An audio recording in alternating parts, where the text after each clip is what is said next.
to TableDropZone. My name is Lộc. And my name is Holger. And today we will give you a very interesting topic about how to build up an army for the beginners. Exactly. Your first army here and now in this video. Let's go. Let's go.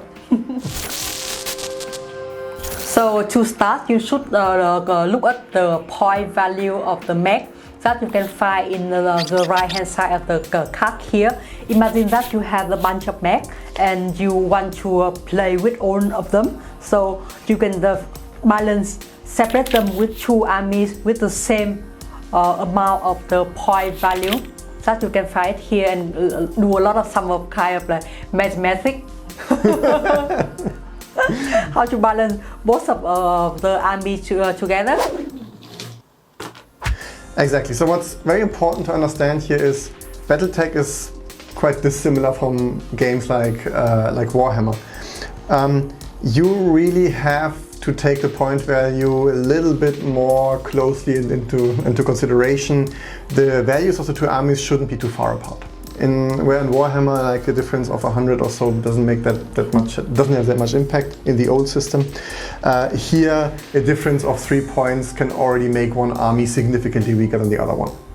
So make sure that you really have the points as close together as possible as a total in the armies. And secondly, in the card you can see it's a space for the skill level, and it's empty here. So the catalyst recommend us to use the default skill value of 4, but we think that the value of 3, skill 3, is better to play because it makes the mech faster and the chance that you hit the enemy also higher. Exactly. So faster game, more fun, hopefully. But I think what's more important here is that you have all the mechs at the same skill level. Then you don't need to calculate around.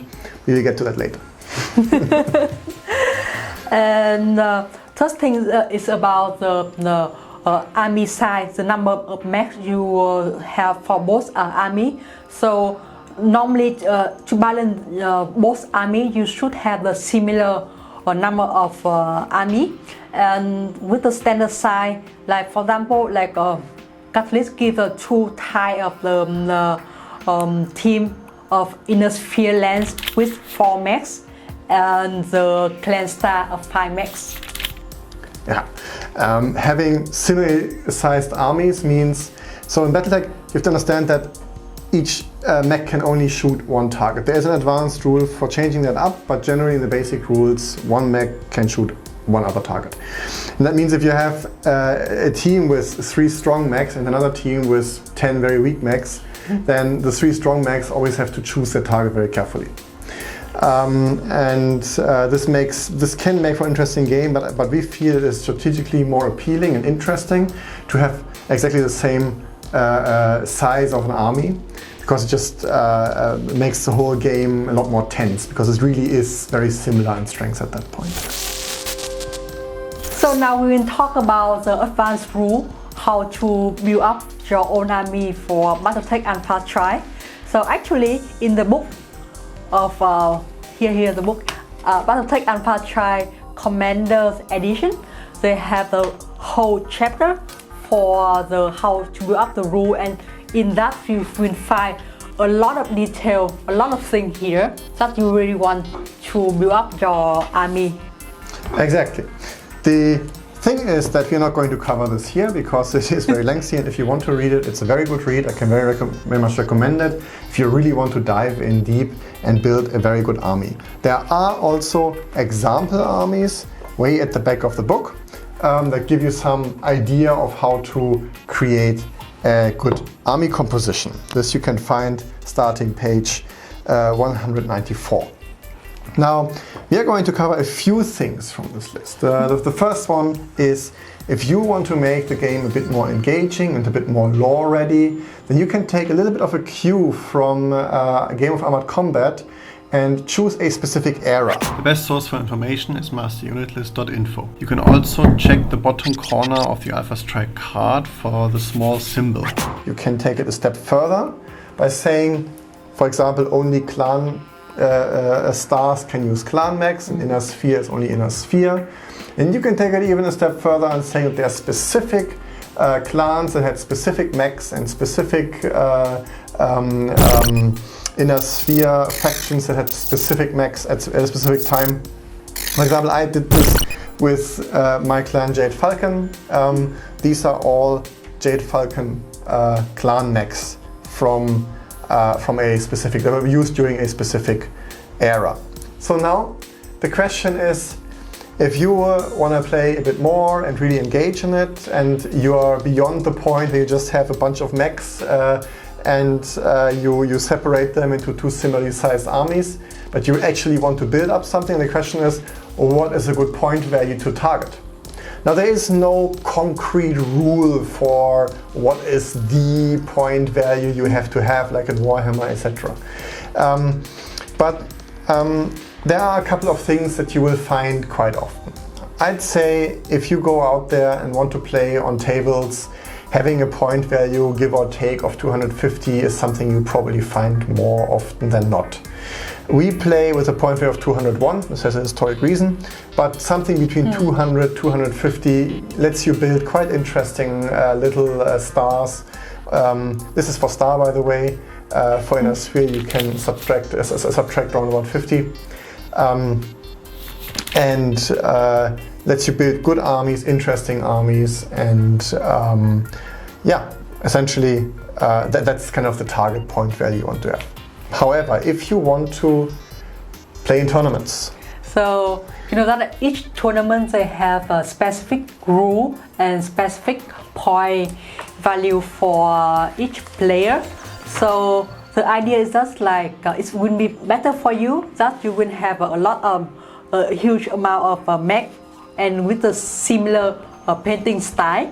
So you can choose which mechs you will use for the tournament, for the game.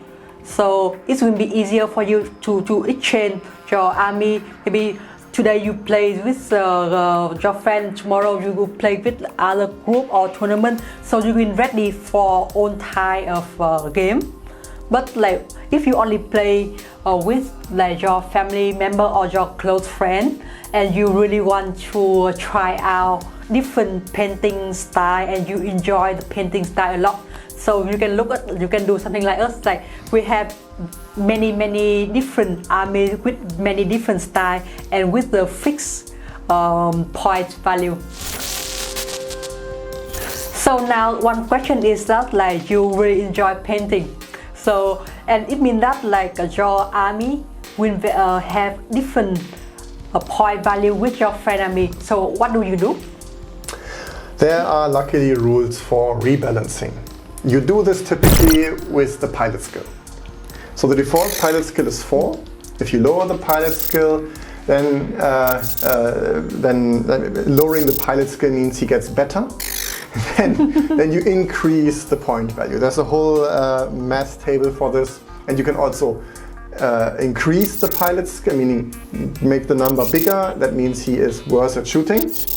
And then you decrease the point value. And using these mechanics, you can get, let's say, similarly weighed armies into a good complete total weight that is very similar quite easily. However, you may have seen these pilot cards. Now, these pilot cards are not meant for BattleTech Alpha Strike. They are meant for Game of Armored Combat. And once you know that, you also understand how these cards are built up, because it makes sense there. So the first thing is, the big question is always, what are these two numbers? And honestly, for the longest time, I also had no idea. So the number with the red symbol is the gunnery skill, and the number with the yellow symbol is the pilot skill. And this makes sense if you look at a data sheet from Game of Armored Combat, where under warrior data you have the gunnery skill and the pilot skill. Now, this doesn't really apply to Alpha Strike, because this concept of gunnery skill and pilot skill doesn't exist. You only have a skill level. And what you can do is you can add these two numbers, subtract them by 2, build the average, and round down. So in this case, you have 3 and 4. So You add 3 to 4 and subtract by 2, so you end up with 3.5. And then you round down, so the skill level for Alpha Strike for this pilot would be 3. You always round down. There's no rounding up, right? So it's not at 5 you round up. No, you always round down. And then the big question is how do you use these skills? Because the special pilot abilities, they are of course also only applicable to Game of Armored Combat. What you do here is the name is exactly the same as the name in the book for special pilot abilities. So what you do is you take this card, you look at the name, and then you look it up on page 92 following in this book, and it will have the same name, but the rules are changed to accommodate how it works in BattleTech Alpha Strike. Else these cards will not work. But this way you can use these cards, or at least the pilot names, in the end what's left is the pilot name really, to make it work in BattleTech Alpha Strike. And one more thing you can use and to apply the rule with the mercenary. Yeah, so if you're just in it for the fun, and if you don't care about balancing and really just want to have it, like maybe even want to tell a story or something, you can do something I personally call Mech style. So the mercenary style of army building is both players get a fixed amount of C-builds. You go on Sana and you see the values that a mech has, and you can then buy mechs for these C-builds. So what that ends in is that one person will buy a single Mad Cat and the other one will buy 100 urban mechs for the same price. And you can also go crazy with this. So this will not lead to a fair and balanced game, but you will be quite surprised at what people can pick out, and it is quite funny to see, and it is really more of a challenge thing. Like what best value to mech can I buy, right? And you will see that especially the Omni mechs are going to basically not be used anymore because they're insanely expensive. So thank you so much for watching our video today. We would love if you continue supporting us by comment, like, share our video, and basically subscribe our channel. And we also love to hear how you build up your own army. Maybe we'll make it in the future videos. Contact us on Threads. Yes, we are using Threads more than Xitter. So hit subscribe, the bell icon, leave a comment, and we will see you in the next video. Thank you so much for watching. Bye. Bye.